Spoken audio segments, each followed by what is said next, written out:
LDF സ്ഥാനാർത്ഥി Shri Thomas Chazhikadan 24-നൊപ്പം ചേരുകയാണ്. രാവിലെ വീടുകൾ കുറച്ച് കയറി. നല്ലൊരു കയറ്റമാണ്. ഒരു ജനാധിപത്യത്തിൽ ഈ കയറ്റമൊന്നും ഒരു കയറ്റമല്ലല്ലോ അല്ലേ?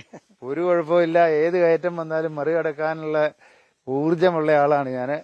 അത് രാഷ്ട്രീയമായിട്ടും അല്ലാതെയും ഒക്കെ ഒരു കുഴപ്പമില്ല. എല്ലാ ദിവസവും നടക്കുന്ന ആളാണ് ഞാൻ. ഈ തെരഞ്ഞെടുപ്പിന്റെ തിരക്ക് വന്നതോടുകൂടി ആ നടപ്പ് പഴയ പോലെ നടത്താൻ കഴിയുന്നില്ല എന്ന് മാത്രമേ ഉള്ളൂ.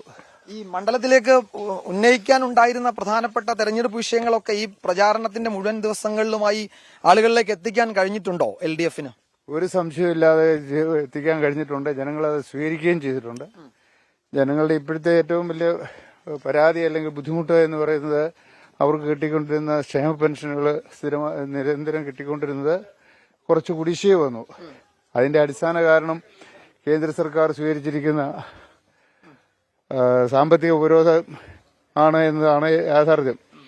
അത് ജനങ്ങളെ പറഞ്ഞ് ബോധ്യപ്പെടുത്തിയപ്പോൾ കേന്ദ്ര സർക്കാരാണ് അതിന് ഉത്തരവാദി എന്നത് വോട്ടേഴ്സിന് ബോധ്യപ്പെട്ടിട്ടുണ്ടോ? അതിന് ബോധ്യമായിട്ടുണ്ട്. ഇടയ്ക്ക് അവർക്ക് ബുദ്ധിമുട്ടുണ്ടായിരുന്നു.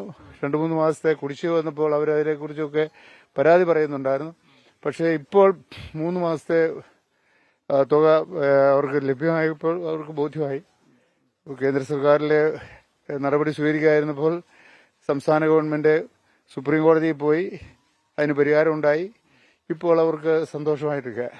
എന്താണ് അവസാന ലാപ്പിൽ ഇപ്പോൾ നമ്മൾ ഓടിത്തീരുവാണല്ലോ, എന്താണ് ഒരു പ്രതീക്ഷ? വളരെ നല്ല പ്രതീക്ഷയാണ്. ജനങ്ങൾ നല്ല പ്രതികരണമാണ് തരുന്നത്. ഒരു സംശയവും കൂടാതെ ജയിക്കും. അപ്പോൾ എല്ലാ ആശംസകളും നന്നായി നടക്കട്ടെ. Thank you. അപ്പോൾ നമ്മൾ നേരത്തെ പറഞ്ഞതുപോലെ തെരഞ്ഞെടുപ്പ് പ്രചാരണം അതിന്റെ അവസാന ഘട്ടത്തിലാണ്. വളരെ സജീവമായ പ്രചാരണമാണ് കോട്ടയത്ത് എല്ലാ മുന്നണികളും കാഴ്ചവെക്കുന്നത്. നമ്മൾ അടുത്ത സ്ഥാനാർത്ഥിയിലേക്ക് പോകും. വൈകാതെ കൂടുതൽ പ്രതികരണങ്ങളുമായി വീണ്ടും ചേരാം.